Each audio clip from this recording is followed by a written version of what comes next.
Good morning बच्चों, मैं लोकेश साहू, प्रयास कोचिंग सेंटर, भानु प्रतापपुर, कांकेर, छत्तीसगढ़।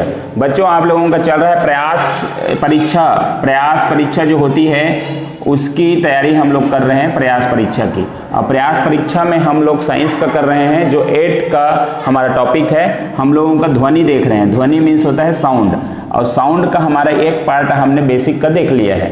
अब ये दूसरा पार्ट, ठीक है, तो देखते हैं दूसरा पार्ट। बच्चों, अगर आपको अच्छा से एक प्लेटफॉर्म करना है तो हमारा जो ऐप है प्रयास का, उसको डाउनलोड करें। यहाँ पर प्रयास कोचिंग सेंटर के नाम से अगर करेंगे तो यहाँ पर भानु प्रतापपुर हमारी पहचान होगा।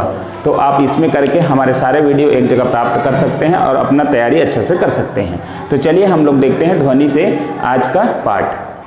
चलिए देखते हैं ध्वनि का संचरण। ध्वनि का संचरण, संचरण मतलब ध्वनि जो है क्या करती है, ध्वनि का है ना, संचरित होने के लिए। ध्वनि जो है संचरित मतलब ध्वनि के चलने के लिए, ध्वनि एक माध्यम से दूसरे माध्यम में चलती है ना, ये जाने के लिए क्या है, संचरित होने के लिए। संचरित होने के लिए ध्वनि को एक माध्यम की आवश्यकता होती है, माध्यम है ना, माध्यम की आवश्यकता होती है। तो ये माध्यम की आवश्यकता होती है, ध्वनि का संचरण के लिए माध्यम की आवश्यकता होती है। यह सर्वप्रथम किसने कहा, तो सर्वप्रथम कहा ऑटो वान गुलिक है, इसने कहा। ये है 1654 ईस्वी में, ठीक है। ऑटो वान गुलिक, गुलिक भी पढ़ सकते हैं, गुल की भी लिखा है, आप गुलिक भी बोल सकते हैं। आप इसको ध्यान रखना, ये ऐसा भी है आपके बुक में, ठीक है। आपका बुक में ये गुल लिखा है, गुलकिल भी लिखा है, ठीक है। तो आप इसको ध्यान रखें, ऑटो वान गुलकी, इसने कहा ध्वनि संचरित होती है ना। इसका मतलब क्या है ध्वनि का संचरण, तो संचरण मतलब कंपन। जब ध्वनि संचरित होती है ना तो वो क्या है, तो कंपित हो रही होती है। कंपित मतलब वाइब्रेट होती है, वाइब्रेट, ठीक है। तो यही जब किसी चीज, कोई चीज, वस्तु वाइब्रेट हो तो वो क्या होती है, कंपित होती है। कंपित होती है तो उसी को ही हम क्या कहते हैं, ध्वनि का संचरण हो रहा है। देखो, इसका एक कंपन का एक वो है कि ध्वनि जो है आसपास के, पहले जो है ध्वनि है ना, ध्वनि आसपास के हवा को कंपित करेगी, हवा में संचरित होगी, ठीक है। हवा में संचरित होने के बाद क्या होगी कि हवा से होते हुए जब ये हमारे कानों तक पहुंचती है ना, हमारे कानों तक पहुंचती है, कोई कान है, ये कान है, कान तक पहुंचेगी तो यह हमारे कान के पर्दे को कंपित कर देती है। कान में पर्दा होता है, वो पर्दा को कंपित करती है ना, और हमें ध्वनि सुनाई देती है। इस चीज को ध्यान है ना। ध्वनि का देखो, ध्वनि आया है, कहीं से आ रहा है, तो बीच में एक माध्यम है, हवा है, हवा को कंपित करेगी। हवा को कंपित करने पर हमारे कान में पहुंचेगी, कान के पर्दे को कंपित करती है, तब हमें जाकर कोई भी साउंड जो है सुनाई देता है। तो ये हो गया ध्वनि का संचरण। और ध्वनि का संचरण में एक इंपॉर्टेंट बात यह है, ऑटो वान गुल्की ने सर्वप्रथम यह कहा था कि एक माध्यम की आवश्यकता होती है। ध्वनि की चाल, स्पीड ऑफ साउंड, तो इसमें कुछ पॉइंट है। ध्वनि की चाल विभिन्न माध्यमों पर भिन्न भिन्न होती है। आपका क्वेश्चन आ भी सकता है, इस पर अगर बनाना चाहे तो आपको ध्यान रखना है, ध्वनि की चाल जो भी स्पीड होती है वो विभिन्न माध्यम जैसे कि हो गया आपका ठोस, द्रव, गैस है ना, वो माध्यम पर भिन्न होगी, मतलब अलग अलग होगी। भिन्न मतलब कहने का मतलब अलग अलग होगी। तो ये हो गया पहला। दूसरा पॉइंट, ध्वनि की चाल मुख्यतः माध्यम की प्रात्यस्थता, इलास्टिसिटी तथा घनत्व और डेंसिटी पर निर्भर करता है ना। मतलब आप वो जो माध्यम है, ठोस है, द्रव है, गैस है, वो कितनी घनत्व का है, वो मोटाई का है, पतला है ना, तो उस पर डिपेंड करेगी। प्रत्यास्थता मतलब इलास्टिसिटी, उस पर डिपेंड करेगी। ध्वनि की चाल सर्वाधिक ठोस में होती है, फिर द्रव में, फिर गैस में। तो आपको एक क्वेश्चन पूछ सकता है, ध्वनि की चाल सबसे ज्यादा किस में होती है, तो ठोस में होती है, ठीक है। उसके बाद द्रव में, ये बीच का है, बीच का जानो, फिर ये ठोस में सर्वाधिक, ठीक है, सर्वाधिक, और ये है कम होती है। तो आपका 2 क्वेश्चन यहीं पर बनेंगे, है ना। ध्वनि की चाल सबसे कम किस में होती है, तो गैस में होती है। ध्वनि की चाल सबसे अधिक किस में होती है, ठोस में होती है। अब आपको देखना है कि ध्वनि की चाल जो है ठोस में कितना मीटर प्रति सेकंड होता है, तो 51-30 मीटर प्रति सेकंड इसमें होता है, ठीक है, ठोस में सर्वाधिक होता है। फिर द्रव में 1483 ठीक है, 1483 मीटर प्रति सेकंड। ठीक है, फिर है आपका वायु में 332 मीटर प्रति सेकंड, 332 मीटर प्रति सेकंड। तो आपको ये तीन चीज आपको ध्यान रखना है। ठीक है, आपका लक्ष्य क्वेश्चन फिर बनता है, ठोस में ध्वनि की चाल है तो 5130 5130 मीटर प्रति सेकंड है। ठीक है, फिर द्रव में है 1483 मीटर प्रति सेकंड, फिर है गैस में 332 मीटर प्रति सेकंड। तो गैस में सबसे कम होती है। ठीक है, तो ये तीन बातों को आप ध्यान रखिए। फिर नेक्स्ट देखते हैं, ध्वनि में ठोस है तो मान लीजिए लोहा है ना, और ये पानी है और ये हवा है। इसमें अगर है तो सबसे पहले आपका ध्यान रखना है सर्वाधिक ध्वनि की चाल जो है ठोस में होती है ना। ठोस अगर तत्व है तो उसमें क्या होगी, सबसे ज्यादा होगी। गैस है तो सबसे कम होगी। ठीक है, आपको माध्यम पर जाना है। माध्यम क्या है, तो माध्यम तीन है हमारे पास, और तीनों में ही ध्वनि की चाल होती है ना। चौथा नंबर देखिए, जब ध्वनि की चाल, ध्वनि एक माध्यम से दूसरे माध्यम में जाती है, जैसे कि आपका ध्वनि है ठोस से, अगर ये ठोस है, ठोस से आपका द्रव में चली गई या फिर ठोस से गैस में चली गई तो क्या होगा। तो देखो यहाँ पर 3 पॉइंट लिखा है, चाल, तरंगदैर्घ्य, आवृत्ति। तो चाल जो है स्पीड और तरंगदैर्घ्य ये दोनों बदलती है ना, उसमें चेंज हो जाएगा। मान लो ध्वनि की चाल जो है लोहे में 5130 था, ठीक है, तो वो अगर द्रव में चली गई तो ये बदल जाएगी चाल। ठीक है, अगर ध्वनि की चाल तरंगदैर्घ्य अगर था ठोस में ज्यादा तो वो जो है उसमें कम हो जाएगी या बढ़ जाएगी। ठीक है, तो ये हम आगे और देखेंगे कि क्या होती है, लेकिन बदलती है। ठीक है, बदलती है। और ये जो है आवृत्ति जो है नहीं बदलती, ये चीज याद रखना, नहीं बदलती है। आवृत्ति कभी भी नहीं बदलेगी। ध्वनि अगर एक माध्यम से दूसरे माध्यम में जाती है, आवृत्ति या फ्रीक्वेंसी कभी नहीं बदलती, आपका चाल और तरंगदैर्घ्य बदलेंगे। ठीक है, तो यहां पर हम एक निष्कर्ष निकाल सकते हैं, 5वां नंबर बोल सकते हैं, ध्वनि की चाल पर डिपेंड नहीं करता है ना। किसी माध्यम में अगर ध्वनि की चाल जो है ना आवृत्ति पर डिपेंड नहीं होता, ये दोनों पर डिपेंड होता है लेकिन आवृत्ति पर डिपेंड नहीं होता, निर्भर नहीं करता है ना। चाल बदलती है नहीं बदलती है, चाल का कोई प्रभाव नहीं पड़ता, किस पर, आवृत्ति का। ठीक है,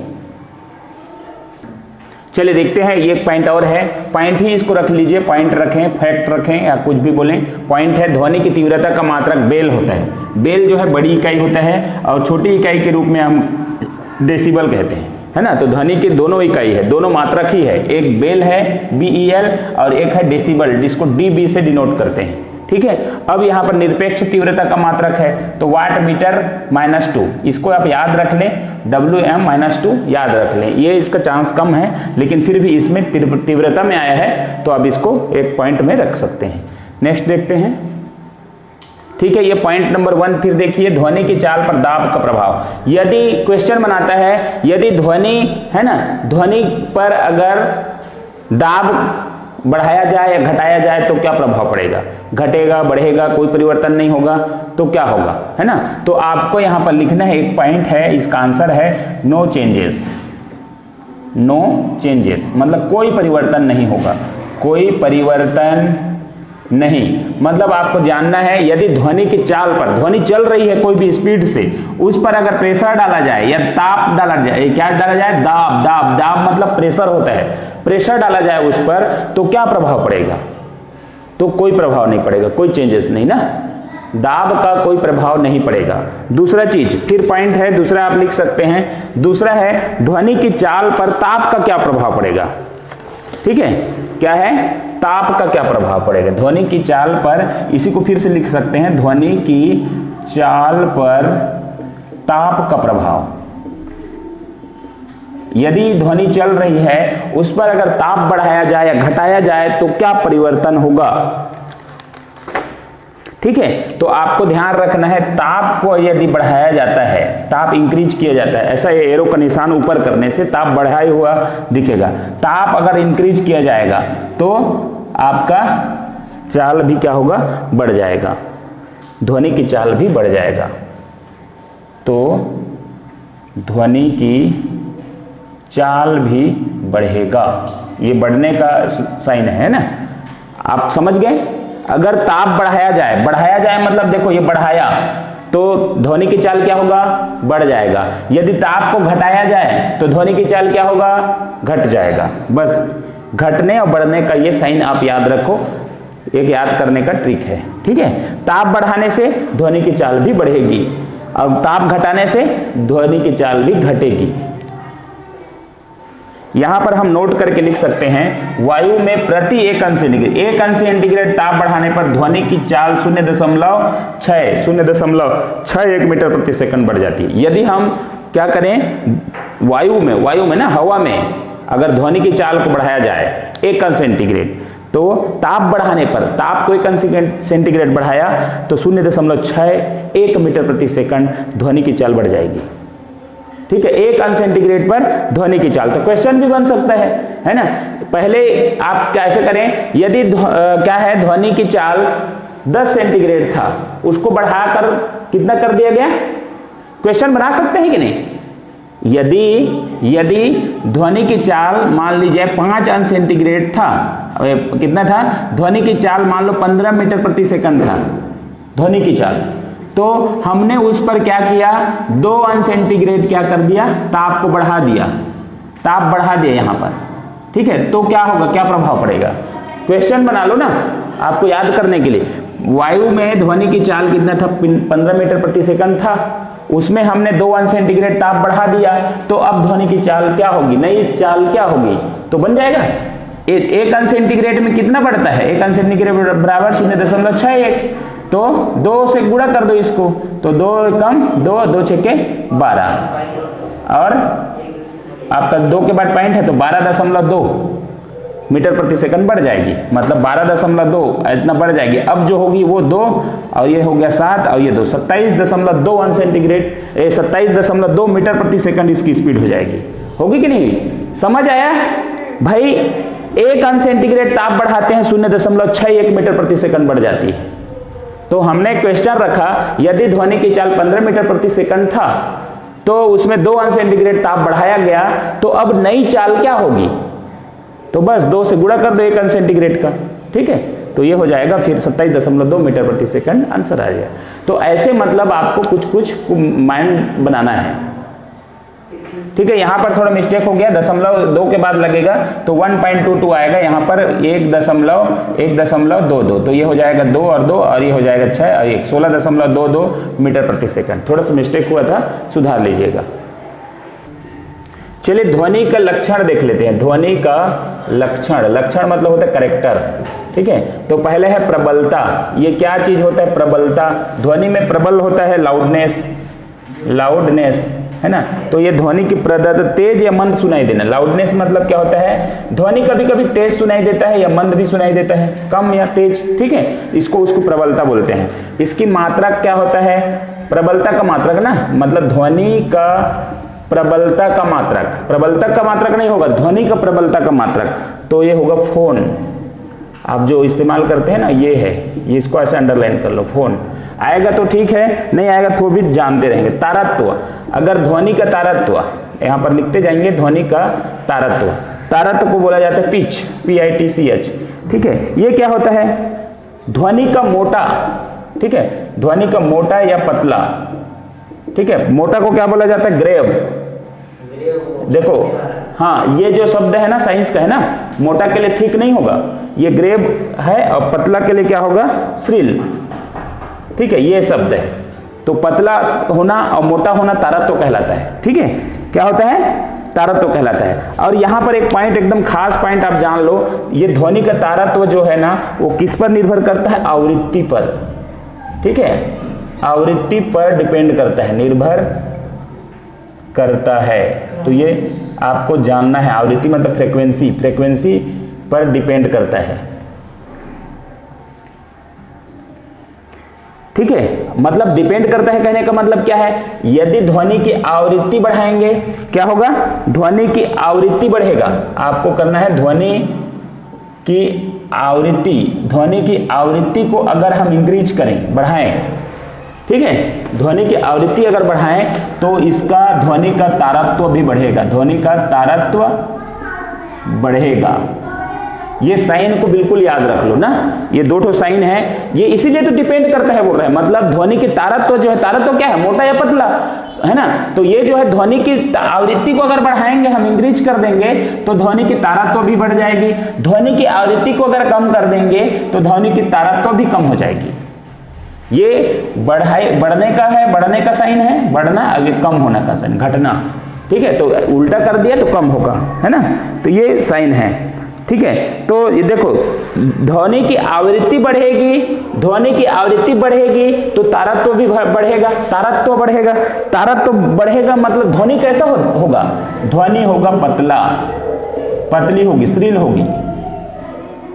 ठीक है, श्रील। याद रखना, यदि ध्वनि की आवृत्ति को बढ़ा दिया जाए तो उसकी ध्वनि का आवाज कैसे होगा, साउंड कैसे होगा, पतला आएगा कि मोटा आएगा।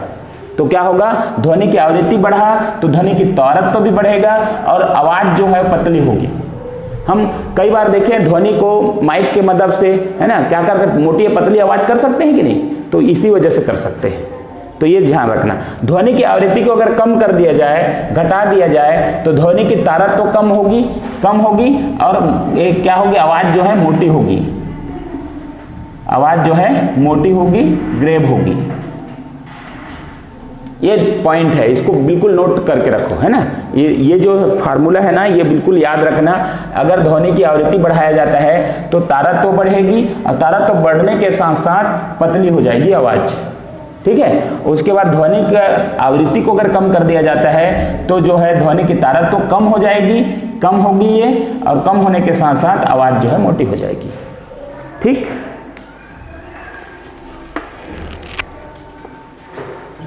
चलिए देखते हैं प्रतिध्वनि। प्रतिध्वनि का मतलब होता है इको। ध्वनि का किसी माध्यम में टकराकर वापस परावर्तित होना प्रतिध्वनि कहलाता है। मैंने जो बोला वो किसी माध्यम से टकराया, वापस मुझे ही सुनाई दिया अच्छा से डबल आवाज में, वो प्रतिध्वनि हो गया, है ना, प्रतिध्वनि। और ध्वनि सुनने के लिए श्रोता, मैं जो सुन रहा हूं श्रोता, वह परावर्तक सतह, मतलब जिस सतह से वापस टकराएगी वो सतह के बीच की न्यूनतम दूरी होती है 17 मीटर या फिर 16.6 मीटर। ठीक है। हाँ, एक पॉइंट और, कान में जो है ना, कान पर ध्वनि का प्रभाव कितने देर तक रहता है, कान पर ध्वनि का प्रभाव, तो कान पर ध्वनि का प्रभाव 1/10 सेकंड तक रहता है। कितने तक, 1/10 सेकंड तक रहता है प्रभाव। 1/10 सेकंड में यदि, है ना, यदि दूसरा आवाज सुनना है तो 1/10 सेकंड, मतलब 10 सेकंड, 1/10 सेकंड के बाद ही दूसरा साउंड जो है स्पष्ट सुनाई देगा। तो ये ध्वनि की, कान पर ध्वनि का प्रभाव 1/10 सेकंड तक रहता है, ये याद रख लेना। और ध्वनि सुनने वाले श्रोता व परावर्तक सतह के बीच की दूरी 17 मीटर। अब इको क्या कहलाता है, प्रतिध्वनि अगर परावर्तक सतह से टकराकर वापस आए, वापस वही साउंड सुनाई दे तो वो क्या कहलाता है, इको सिस्टम, प्रतिध्वनि। ठीक है, हेलो बोलेंगे तो 2 बार उधर से आ जाएगा, हेलो हेलो हेलो। ठीक है, तो इस तरीके से आपका इकोसिस्टम होता है। तो ठीक है, यहाँ पर ध्वनि का चैप्टर यहीं पर समाप्त करते हैं और अब जो आएंगे इसका क्वेश्चन सेट हम करेंगे। तो तीसरा पार्ट जो होगा वो क्वेश्चन सेट का होगा। तो ठीक है, वीडियो को अंत तक देखने के लिए धन्यवाद। अच्छा लगे लाइक, शेयर, कमेंट और सब्सक्राइब जरूर करें। धन्यवाद।